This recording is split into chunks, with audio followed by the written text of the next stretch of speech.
Shiva, Shiva.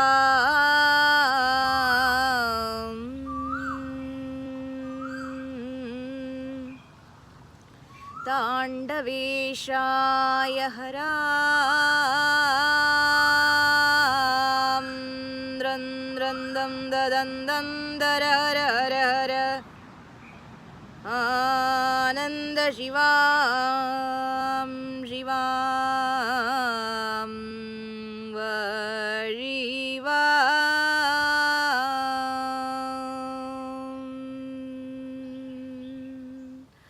Namah Shivaya.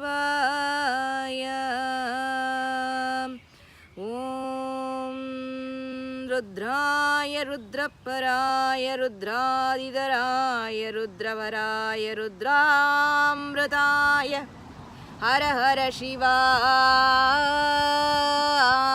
Shivam. Om Shivam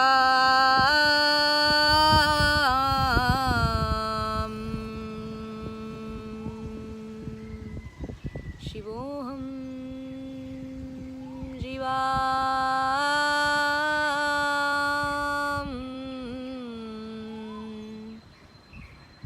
Shivoham Hara Hara.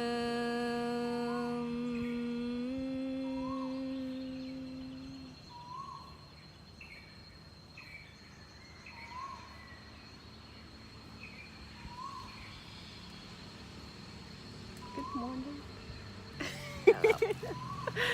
Good morning, world. That was a beautiful Shri Shirasani from India who came to us to Wow Festival to teach spiritual singing and who opened up many beautiful ceremonies and whose voice and spiritual wisdoms, ancient spiritual wisdoms came into the expression.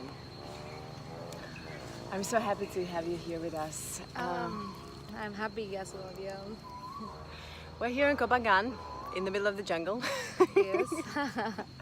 where the birds are helping us. Beautiful chanting. So, love, you told me yesterday that you're a spiritual leader in your community. As a female spiritual leader in your community, what does it take actually to serve everyone on the best spiritual path? What are your best tools, best guidelines, best internal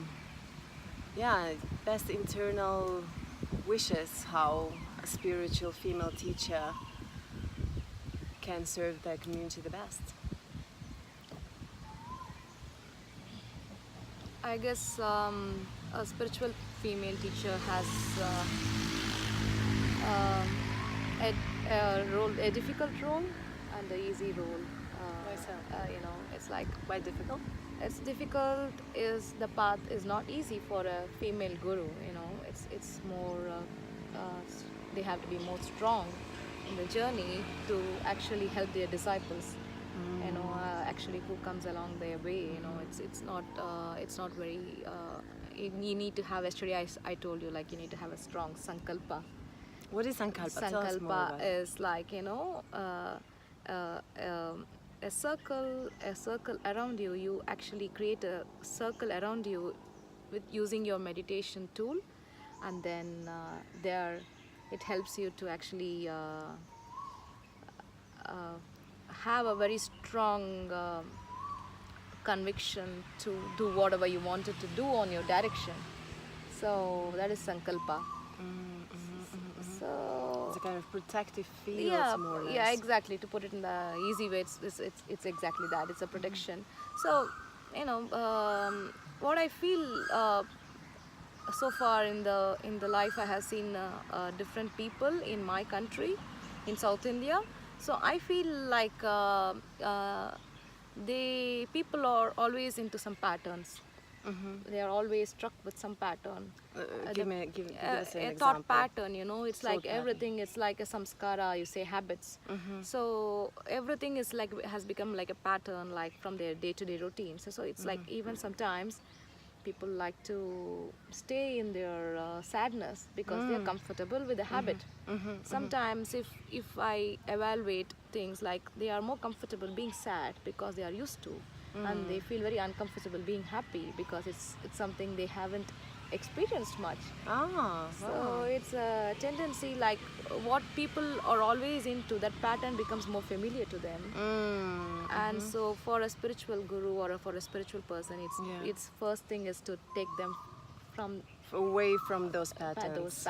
And actually give them a strong shake, and then tell them they deserve much more better things in life if they are going to be receptive. So basically what you're saying, that actually every guru on the spiritual path, he or she, it would be good for them to have, like, let's say, psychological support that would help them to break through those mental patterns. It's also a part psychological things, or part maybe we see it, we use a different vocabulary, probably because mental path, mental path, they need a clarity, and it's human life, and human beings are very complex in nature, because it's not easy. It's just not just the body, it's not just mind is full of, like, you have different things in minds, like emotional things and intellectual things, and not just that, it is also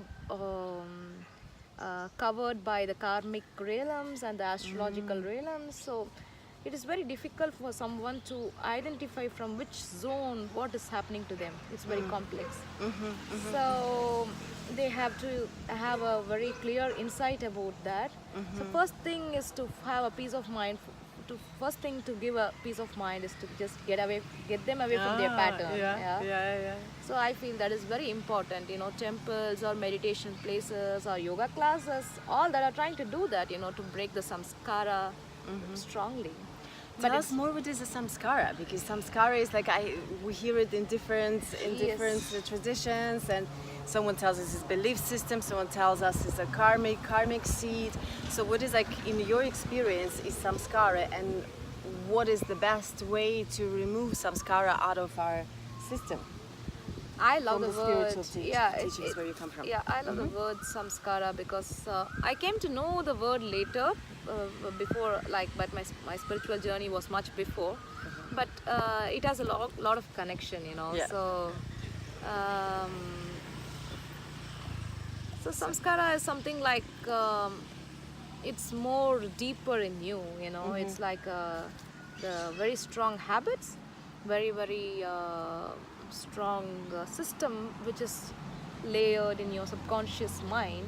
So it's kind of, you're more comfortable doing that, and so you go more and more deeply into it. You see that sometimes certain samskaras or certain habits are from this life, and certain samskaras are from past lives. And how do you remove those? I mean, from this life, you can maybe talk to this person with who you produce this samskara, to make a peace with that person through certain actions. But how do you remove those seeds of this samskara from the past lives? What do you do? Actually, samskara it sounds easy. Habit sounds to be very easy, but habit is very, to give up a habit is very difficult. Habit is not such a very easy word, because people are so emotionally connected to habits. So for them, like, for some people, like, we have a hello. There's a dog coming in. There's a dog coming into our camera. There's a dog coming into our camera. Hello, dog. Second dog coming into our camera. I guess it's some samskara from the past life. Having dogs in our interview. Looks true. Giving us so much love. Yes, it looks like. Okay, doggy. It's good with you. Go sit down. Go sit down.